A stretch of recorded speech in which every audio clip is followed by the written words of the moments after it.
Good morning, dear students. I am your English teacher. I am sending you your fifth chapter from book Moment. We have two books. One is main reader book. Second one is supplementary. And name of that supplementary book is Moments. Today I will send you the summary of your fifth chapter Happy Prince. Yes, now summary starts. The Happy Prince was a beautiful statue. He was covered with gold. Happy Prince का एक बहुत ही सुंदर statue बना हुआ था जो gold से ढका हुआ था. His eyes were of sapphire. उसकी आंखों में नीलमणि लगी हुई थी. There was a ruby in his sword. उसके हाथ में जो तलवार पकड़ रखी थी उसमें रूबी लगी हुई थी. The statue of the Prince stood on a tall column. Statue जो हैप्पी प्रिंस का था वो एक टॉल कॉलम पे लगाया गया था, स्थापित किया गया था. One night a little swallow flu over the city. एक रात की बात है जिस दिन की स्टोरी बनी हुई है. One night a little swallow flu over the city. शहर के ऊपर से उड़ता हुआ एक छोटा सा अबाबिल पक्षी जा रहा था. All his friends had gone to Egypt 6 weeks before. उसके सभी फ्रेंड्स इजिप्ट मिस्र जा चुके थे और वो अब जा रहा था. इट मीन्स अकेला पीछे छूट गया था. बाकी सारे फ्रेंड्स जो स्वेलोज का जो ग्रुप था उस ग्रुप में एक छोटा सा पक्षी पीछे छूट गया था जो आज अपने जाने की तैयारी कर रहा था. Now he decided to go there too. और अब उसने वहां जाने का निर्णय किया. All day long he flew. सारा दिन वो उड़ता रहा. It was at night when he arrived at the city. अब रात का समय हो गया था जब वो शहर में पहुंचा. देयर ही सा the statue on the tall column. और फिर उसने देखा कि शहर में जो सेंटर में एक बहुत बड़ा सा पोल बना हुआ था उस पर एक स्टैचू लगा हुआ था. He decided to stay there at night. उसने रात में वहाँ ठहरने का निर्णय किया. He rested just between the feet of the happy Prince. उसने अपने आप को वहाँ आराम करने के लिए रोक लिया. He was about to sleep. अब वो सोने ही वाला था. Just then a large drop of water fell on him. तभी उसके ऊपर एक बूंद पानी की गिरती है. Then another drop fell. तभी दूसरी बूंद गिरती है. The bird thought to look for a good chimney pot.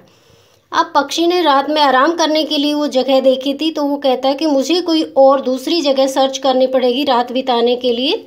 He determined to fly away. उसने उड़ना चाहा वहाँ से कि मैं अब यहाँ से उड़कर कोई सेफ जगह देखता हूँ.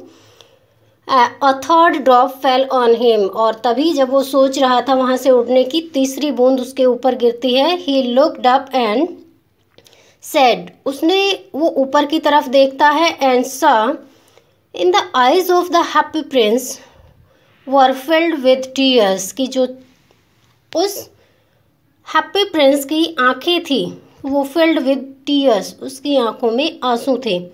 The little swallow was filled with PT. और इस बात पर लिटिल स्वेलो को दया आ जाती है. The little swallow asked the happy Prince why he was weeping. Little swallow ने, छोटे से अबाबिल ने हैप्पी प्रिंस से पूछा वो क्यों रो रहा था. The statue answered. उस स्टैचू ने आंसर दिया. When he had been alive. जब वो जिंदा था. He had not know what tears were. वो नहीं जानता था आंसू किसे कहते हैं, आंसू कैसे होते हैं. He lived in a palace where the sorrow could not enter. वो ऐसी जगह रहता था, ऐसे महल में रहता था जहाँ पर दुख प्रवेश नहीं कर सकता था. The courtier called him Happy Prince. और जो उसके कॉर्टियर दरबारी थे उसको हैप्पी प्रिंस कहते थे क्योंकि वो हर समय स्माइल करता रहता था और खुश रहता था हमेशा. Thus he lived happily. इस प्रकार उसका सारा जीवन बहुत ही आनंदमय रहा. And then died. और फिर एक दिन उसकी डेथ हो जाती है. After his death they had set them up so high. और जब वो मर जाता है तो उसका स्टैचू बनाकर बहुत ऊंचे पोल पे लगा दिया जाता है. He could see the ugliness and all the misery of his city. और अब एक क्या आयरनी होती है, जब वो जिंदा था महल से बाहर का उसको कोई दृश्य नहीं दिखाई देता था, किसी बारे में पता नहीं चलता था. बट अनलकीली अब वो सारी चीज़ें, मिजरी ऑफ द सिटी, शहर में जितने भी दुख दर्द तकलीफ और गंदगी की जितनी भी चीज़ें हैं वो सब उसको दिखाई देते हैं. Though his heart is made of lead. हालांकि उसका दिल है वो शीशे का बना है. Yet he could not choose but weep. पर अब उसके पास कोई चॉइस नहीं है, वो उनको सॉल्व नहीं कर सकता. जिंदा था तब सॉल्व कर सकता था पर तब उसे पता ही नहीं था दुख तकलीफ क्या होते हैं, बट अब उसके पास केवल एक ही ऑप्शन है, वो है weep.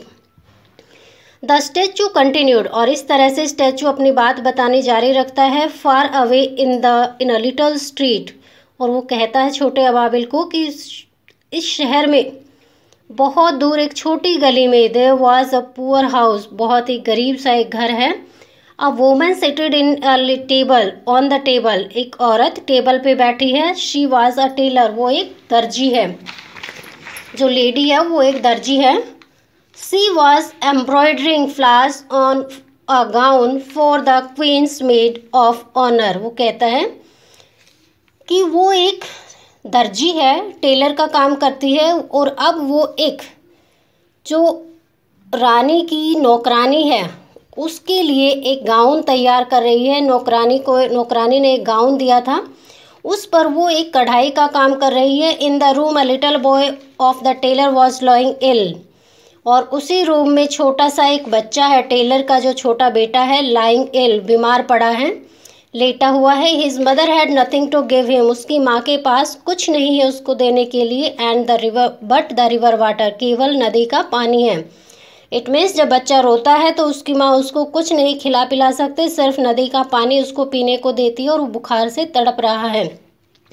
So the child was crying, इसलिए बच्चा चिल्ला रहा है। Statue asked the little swallow to bring her the ruby out of his sword hilt. वो कहता है कि मेरी तलवार की जो मूठ है जिसमें रूबी लाल मनी लगी हुई है, उस मनी को आप निकालो। The swallow replied that he was being waited for in Egypt. और स्वेलो कहता है कि मेरा तो मिस्र में इंतजार हो रहा है। But the prince asked the bird to stay with him for one night, परंतु जो प्रिंस है वो कहता है क्या आज रात आप मेरे साथ नहीं रुक सकते? बी हिज मैसेंजर, कि आज आप मेरे संदेशवाहक बन जाओ। द स्वेलो एग्रीड, और वो जो अबाबिल था छोटा पक्षी सहमत हो जाता है। The swallow picked out the great Ruby from the Prince sword, और पहली एक्टिविटी अपनी शुरू करता है वो कि प्रिंस की स्वॉर्ड हिल्ट में से उस रूबी को निकालता है। He flew away with it his beak over the roof of the town, और कस्बे की छतों पे से उड़ता हुआ अपनी चोंच में उस रूबी को पकड़कर वो उड़ना जारी रखता है, शुरू करता है। He came to the poor women's house, और उस गरीब औरत के घर पे आता है। एंड लुक्ड इन, और अंदर झांक कर देखता है। The boy was in fever on his bed, जो छोटा बच्चा था बिस्तर में पड़ा था, बुखार से तड़प रहा था। The mother had fallen asleep, she was so tired. अब माँ सारा दिन काम करती है, वो बहुत ज़्यादा थकी हुई थी और वो भी अब सो चुकी थी। द स्वेलो हॉप्ड इन, जो छोटा अबाबिल था फुदक कर कमरे में गया, क्योंकि उनके खिड़की दरवाजे सब खुले ही रहते हैं। घर में कोई ऐसी चीज़ नहीं होती जिसको कोई चोर चुरा ले जाए, तो खिड़की में से वो फुदक कर अंदर जाता है।